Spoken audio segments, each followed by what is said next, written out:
ঘুরতে যেতে পছন্দ করে না এমন মানুষ খুবই কমই পাওয়া যায়। আর ঘুরতে যেতে পছন্দ করা মানুষদের মধ্যে আমি হলাম অন্যতম। আমার তো ঘুরতে যেতে ভীষণই ভালো লাগে। হ্যালো এভরিওয়ান, আসসালামু আলাইকুম। আমি মরিয়ম, ওয়েলকাম টু মরিয়মস লাইফস্টাইল। আজকে আমরা মেলায় ঘুরতে যাচ্ছি। বরিশালে এসেছি, আমি অনেক দিনই হয়েছে তেমন কোথাও ঘুরতে যাওয়া হয়নি, তাই ভাবলাম আজকে ফ্যামিলির সবাইকে নিয়ে একটু মেলা থেকে ঘুরে আসি। বরিশালে অনেক বড় একটা মেলা হচ্ছে, আর সেটাই আমরা আজকে দেখতে যাব। তাই বাসা থেকে বেরিয়ে একটা অটো নিয়ে আমরা রওনা হলাম মেলার উদ্দেশ্যে। আমরা মোট 8 জন মিলে মেলায় যাচ্ছি। গ্রামের এই সুন্দর পরিবেশ আমার দেখতে দেখতে যেতে কিন্তু ভালোই লাগে। চারদিকটা সুন্দর গাছপালায় ভরা। শহরে কিন্তু এরকমভাবে গাছপালা দেখা যায় না। তো কথা বলতে বলতে আমরা মেলায় পৌঁছে গেলাম। মেলাটা হলো বরিশালের লেবুখালীতে, বরিশাল সেনানিবাসের বিপরীত পাশে। মেলার ভিতরে অটো যেতে না দেওয়ার কারণে আমাদের একটু দূরেই নামিয়ে দিল।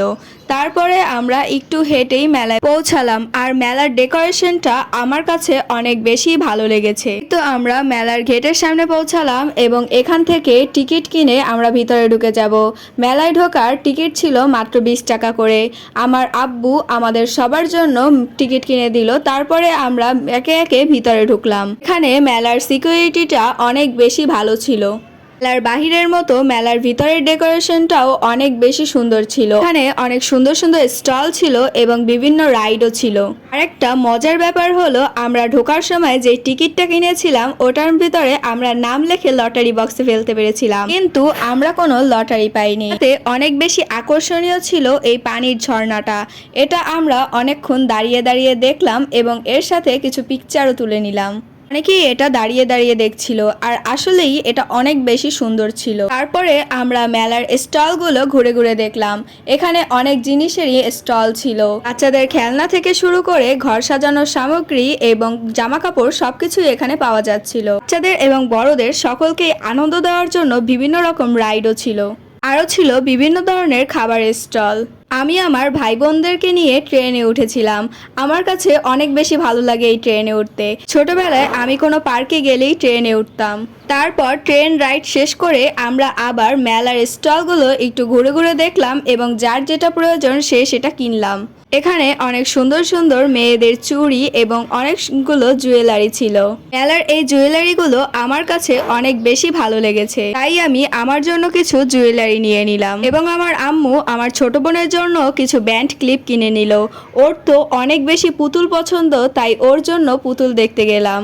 ওর জন্য পুতুল দেখতে দেখতে আমার নিজেরই এই পুতুলটা অনেক বেশি পছন্দ হয়েছে, তাই আমি এটা আম্মুকে বলে নিয়ে নিলাম। তারপর আরেকটু ঘোরাঘুরি করে আমরা চলে গেলাম রাইডে উঠতে। প্রথমেই আমরা উঠলাম নাগরদোলাতে। এই নাগরদোলাটা একটু অন্যরকম ছিল, একটা খাঁচার মধ্যে উঠিয়ে আমাদের অনেক ঘোরাচ্ছিল। আমি এই রাইডটা অনেক বেশি এনজয় করি, কিন্তু নিচে নামার সময় আমার কাছে একটু ভয় ভয়ও লাগছিল। পর এই রাইডটা শেষ করে আমরা গেলাম নৌকায় উঠতে।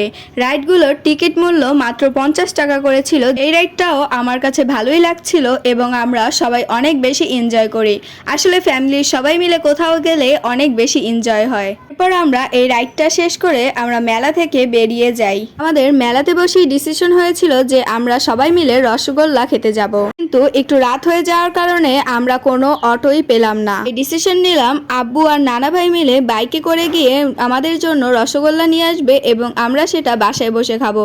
তাই তাদের আসার জন্য আমরা অনেকক্ষণ লেবুখালীর পায়রা সেতুর উপরে অপেক্ষা করছিলাম এবং পেয়ারা মাখা খাচ্ছিলাম। সব মিলিয়ে আজকের দিনটা আমার কাছে অনেক বেশি ভালো ছিল।